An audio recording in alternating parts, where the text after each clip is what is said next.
Okay, let me clarify two things about the rapture. First, it's a mystery. I mean, it's a revelation. It's not a prophecy. Okay. Pangalawa, ito po ay talaga naman pong binabanatan talaga. Bakit daw gustong-gusto natin makatakas? Makatakas tayo sa tribulation. Ang Bible po kasi ang nagsabi na mahal tayo ng Diyos kaya tayo aalisin.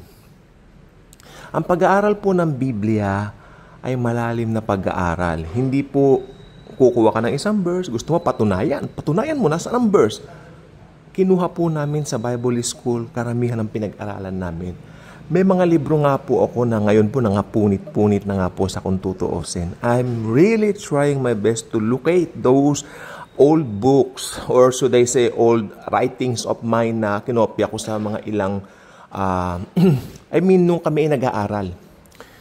Kasi iba pa rin talaga yung mga turo dati. Kasi ngayon parang masyadong generalized na lang. Generic na lang kasi masyado yung mga nakukuha natin minsan sa internet. Iba pa rin talaga yung mga turo nila Charles Ryrie, David Jeremiah, no? At saka syempre, yung mga talagang ginawa ng mga Baptist. Take note, ang mga Baptist mahusay po sa eternal security at mahusay po sa end times. If you have old books, makinig po mabuti, if you have an old books written by a Baptist preacher o isang Baptist theologian regarding the end times, you are so blessed. Karamihan po ngayon out of print na po, obsolete na. Yung paborito kong libro na hinihiram-hiram ko, hindi naman po siya talagang original na na yung book na yun Naka-Xerox na lang po yun. Pati yung Xerox na yun, maski hinihiram-hiram po, ibig sabihin, kaya hinihiram-hiram, ang ganda ng content. May humiram daw, di na lang po nasaan. I'm trying to call yung parang mami-mami namin dun sa pananampalataya, syempre. Ay naku, mga anak na wala ko na. Hindi ko na alam kung sino humiram. Kanya. But that book is genuine. Ako sasabihin ko po sa inyo, ginto po yun. Napakaganda. May nakita po ako sa Shopee, Bible Doctrines kanya. Tinignan ko, ito kaya yon? Pagbukas pa lang, first page. Nope. Not even close. Okay? Okay, unang-una, patutunayan po natin dito, it's a mystery. Biblia po please. Ganyan po tayo, Bible. O, sa mga Bibles po natin, buksan natin sa 1 Corinthians chapter 15, verses 51 to 52. 1 Corinthians, acidic kasi ako, kaya ganito ko, pero sorry. Acidic na, pero gusto kinakanyang bawal. Ito, milk na naman ako. 1 Corinthians chapter 15, verses 51 to 52. Behold, I tell you a mystery. We shall not all sleep. Ano sabi niya? Behold, I tell you a prophecy? Ano? Hindi. Behold, I tell you a mystery. So, ang rapture po, it's a mystery. It means a revelation to Paul coming from Jesus.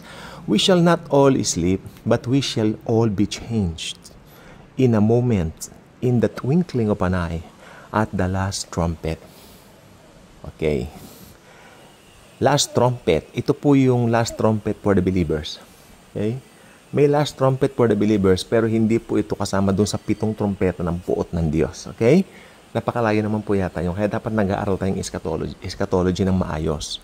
Okay? So, yun lang po para alam po natin. Then, verse 52, for the trumpet will sound, and the dead will be raised incorruptible.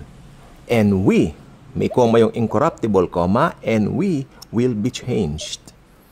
Paliwanag ko po, yung trompeta, na huling trompeta for the believers, tutunog, will sound. At yung mga namatay, o ibig sabihin yung mga dead in Christ, yung mga namatay kay Kristo, simula noon pa yung mga tumanggap sa Kanya as their own, very own personal Lord and Savior, sila po ay bubuhayin muna. Incorruptible, ibig sabihin may bagong glorified body. Tapos tayo po mga nabubuhay pa, naaabutan po ng araw ng rapture, papalitan po tayo, katulad po nung ipinalit sa nakatawan po nila, nung binuhay sila. Simple. Simple. There's not even contradiction sa mga bagay ng Biblia kung gusto mo lang. Yung may nagsabi, atat na atat daw tayo makawala sa parang ayaw natin ng pagdurusa. Hindi po Bible ang nagsabi, hindi po kami ang may gustong makawala dyan. Ang Bible mismo ang nagsabi na talagang aalisin ni Jesucristo dito ang mga tao nang nagtiwala sa Kanya. Maliwanag po yan sa 1 Thessalonians din po, makikita nyo ang sabi nito, for God did not appoint us to wrath, but to obtain salvation in His Son, Jesus Christ. Ang linaw po niyan.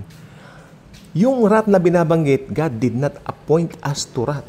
Yung wrath doon, yung puot ng Diyos na isasabog niya o isasabog niya sa buong mundo sa tribulation, sa great tribulation rather.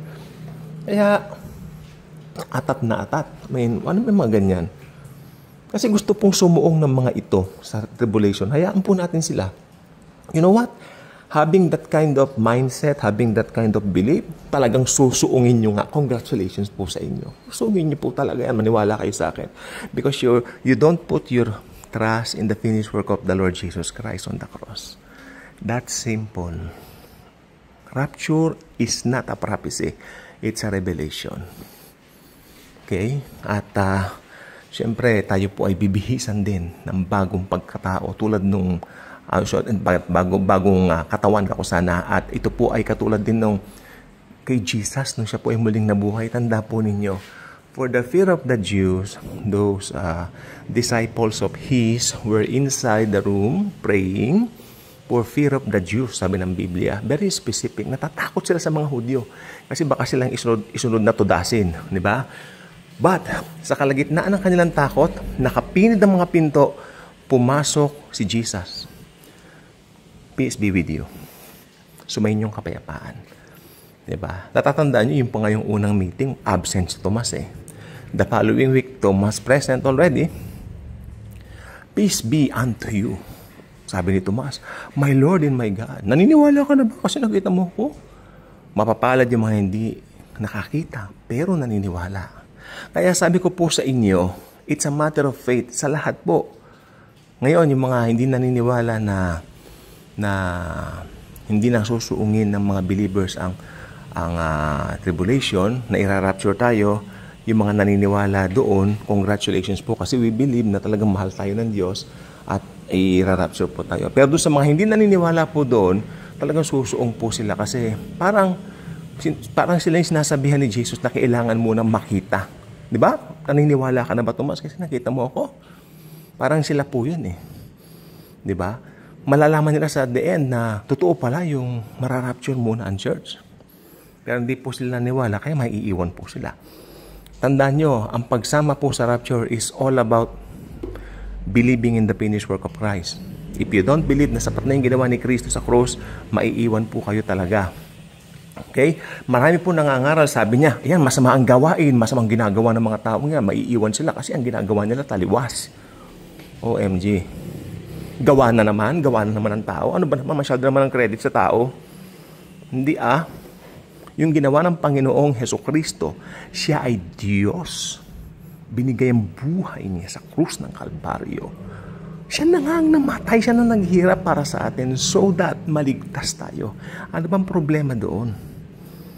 Diba? Imbis na pasalamat at tanggapin ang kinin, isa buhay, isa puso, hindi pa yata pinaniniwalaan dahil gusto mo isalip ang sarili mo para magkaroon ka ng pogi point sa Diyos. Nope, never in a million years. It's all about His finished work alone. Paulit-ulit lang po yan. Alam niyo kung bakit para paulit-ulit ang preaching ng Bible na ito? Dahil, makinig po mabuti, dahil marami rin po mga Kristiyano matigas ang puso na hindi ayaw. Parang kanina nag-post yung isang mananampalataya rin sa Panginoon na, pero ano siya, ang belief nila kasi nakakatakot eh. Parang puro doom and gloom, ganun-ganun, bla bla bla. Pero, sabi ko, it's all about Jesus, tita. Balitita ang tawag namin. It's all about Him. At sa pagdating po niya, daragitin niya yung mga naglagak ng tiwala sa Kanya. So, yan po gusto ko po sabihin po sa hapon na ito sa inyo dahil, ewan ko po ba, bakit itong rapture na ito ay masyadong kontrobersyal? Samantalang kadaling tanggapin, it's a revelation, pangako ng Diyos kay Paul na mangyayari sa mga Kristiyano, sa mga Gentile Christians in particular. Tayo po, Gentiles po tayo kasi talaga sa tutuusin po naman sa Old Testament po, hindi naman po binanggit ang tungkol po sa rapture. You cannot find or locate anything from the Old Testament about it, but only in the New. So yun lang po. God bless everyone.